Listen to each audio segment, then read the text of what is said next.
جیسے کہ میں پچھلے 2 پروگرام سے آپ کی خدمت میں علم کی فضیلت اور علم کی وجہ سے اللہ تبارک و تعالیٰ کی بارگاہ میں انسان کے تیزی سے بلند ہوتے ہوئے درجات کے بارے میں کلام کر رہا ہوں، اور ہمارا مقصود یہی ہے کہ ایک وقت تھا کہ لوگ زمانہ جاہلیت میں تھے، نبی کریم صلی اللہ علیہ وسلم نے باقاعدہ اعلان نبوت فرمایا اور پھر یہ جہالت آہستہ آہستہ ختم ہونا شروع ہوئی۔ اس کے علاوہ اللہ تبارک و تعالیٰ نے ہر دور میں کم و بیش 1,24,000 انبیاء علیہم السلام اسی لیے دنیا میں مبعوث فرمائے کہ اس منحوس جہالت کو ختم کیا جائے اور علم کی شمع کو روشن کر کے اللہ تبارک و تعالیٰ کی بارگاہ میں قرب کی منازل کو آسان سے آسان تر کیا جائے۔ ہمارے نبی کریم صلی اللہ علیہ وسلم نے جب علم کی شمع کو روشن فرمایا، صحابہ کرام نے ایک ذمہ داری کے ساتھ اس علم کو حاصل کیا۔ ایک تو ذمہ داری ان پہ اپنی تھی کہ انہیں علم سیکھنا تھا، اور دوسرا پھر اس علم کو چونکہ قیامت تک کے مسلمانوں تک پہنچانا تھا، لہذا صحابہ کرام علیہم رضوان نے بڑی احتیاط کے ساتھ اس علم کو سیکھا اور قیامت تک کے مسلمانوں تک اس کو پہنچانے کا انتظام و اہتمام فرمایا۔ یقینی سی بات ہے کہ ہر دور میں کچھ لوگ اللہ تبارک و تعالیٰ ایسے پیدا کرتا رہے گا جو اس علمی امانت کو جو نبی کریم صلی اللہ علیہ وسلم نے اپنی ہر دور کی امت کی گویا کہ سپرد کر دی، اور حکم یہ فرمایا کہ اب اسے امت کے اگلے لوگوں تک پہنچایا جائے۔ تو پھر ضروری ہے کہ ہر دور میں ایسے افراد پیدا ہوتے رہیں، ایسے افراد کو تیار کیا جاتا رہے۔ اگر یہ سلسلہ رک گیا تو یقیناً علمی امانت آگے نہیں جائے گی، اور جب نہیں جائے گی تو لوگ پھر اسی زمانہ جاہلیت کی طرف لوٹ جائیں گے جہاں ظلم و ستم اور کفر عام ہوتا ہے۔ اس لیے یہ بہت بڑی سعادت کی بات ہے کہ اللہ تبارک و تعالیٰ کسی دور میں کسی کو اپنے دین کے علم کے فروغ اور ترقی کے لیے استعمال فرما لے۔ بہت بڑی سعادت کی بات ہے، وہ چاہے آپ اور میں خود ہوں، یا اگر ہماری کوئی کثرت مصروفیات ہیں، دیگر وہ جو اور معاملات ہیں، تو اپنی اولاد، اپنی نسلوں میں سے کسی کو تیار کریں تاکہ وہ اس مشن کو لے کر آگے چلے۔ اللہ تبارک و تعالیٰ نے علم و علماء کی اہمیت کو ان الفاظ میں بھی ذکر فرمایا کہ فَاسْأَلُوا أَهْلَ الذِّكْرِ إِن كُنتُمْ لَا تَعْلَمُونَ، اگر تم نہیں جانتے تو اہل علم سے سوال کرو۔ تھوڑا سا غور و تفکر فرمائیں کہ اس میں خطاب ہے عوام الناس سے۔ اللہ تعالیٰ نے یہ نہیں فرمایا اگر تم نہیں جانتے تو قرآن پڑھو، اگر نہیں جانتے تو احادیث مبارکہ کی کتابیں کھول لو، بلکہ عوام کو مکلف بنا دیا کہ وہ علماء سے رجوع کریں، اور علماء ان کو قرآن و حدیث کا نچوڑ نکال کر بتائیں۔ گویا کہ قرآن و حدیث میں یقیناً سب کچھ موجود ہے، لیکن اس سے اکتساب فیض کی صلاحیت اسی کو حاصل ہے۔ اکتساب فیض کی سعادت وہی حاصل کر سکتا ہے جو وصف علم سے متصف ہے، اور جو وصف علم سے متصف نہیں ہے، عالم اور مفتی نہیں ہے، انہیں چاہیے کہ وہ علماء سے رجوع کریں۔ اس سے تھوڑا سا غور فرمائیں کہ اس کا مطلب یہ ہوا کہ جب قوم کو، عوام الناس کو حکم دے دیا کہ علماء سے رجوع کریں، تو علماء کو کتنا بڑا مقام و مرتبہ دیا کہ سب کو ان کے جھنڈے تلے جمع ہونے کا حکم ارشاد فرما دیا۔ لہذا عوام الناس کو چاہیے کہ نبی کریم صلی اللہ علیہ وسلم کے احکامات کو سمجھیں، قرآن و حدیث کے تعلیم کو حاصل کریں، اور علماء سے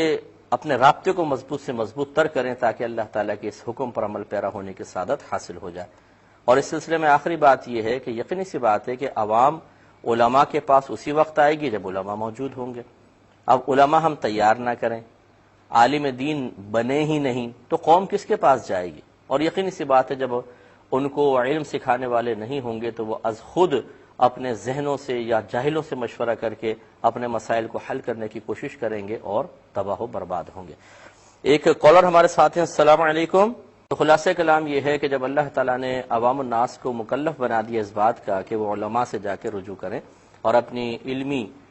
جتنی بھی پیاس ہے اس کو بجھائیں، اور جو ان کی دینی الجھنیں ہیں ان کا حل ان سے معلوم کریں، تو پھر لازم ہوگا کہ ہر دور میں علماء تیار ہوتے رہیں۔ اب ہم علماء تیار نہ کریں تو عوام الناس کس کے پاس جائے گی؟ اب صورتحال یہ ہے کہ جو صحیح مسئلہ بتانے والے لوگ ہیں وہ بہت ہی کم رہ گئے ہیں، یعنی یوں سمجھ لیجئے کہ لاکھوں پر ایک آدمی ہے، یوں کہہ سکتے ہیں آپ، بلکہ اس سے بھی زیادہ پر میں کہوں تو بعض اوقات بعض جگہ تو ایسی ہیں کہ کئی لاکھ پر بیچارہ ایک آدھ کوئی عالم ہے، وہ کس کس کے مسئلے سولو کرے اور کس کس کے پاس جائے۔ ہم لوگوں میں سے ہر ایک اپنے بچوں کے بارے میں یہی ذہن بنا کر بیٹھا ہے، انجینئر بنے، ڈاکٹر بنے، پی ایچ ڈی کر لے، فلاں کورس کر لے، فلاں کورس کر لے،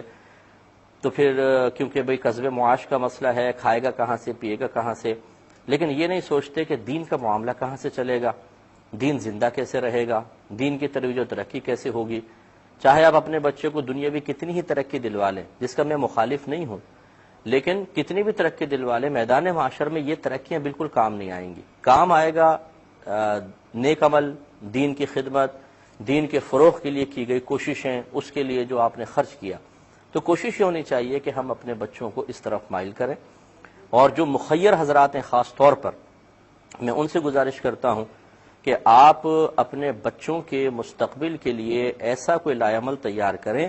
کہ بچہ اچھی دنیاوی تعلیم بھی حاصل کرے، لیکن وہ کسب معاش کے معاملے سے بالکل بے فکر ہو، اور وہ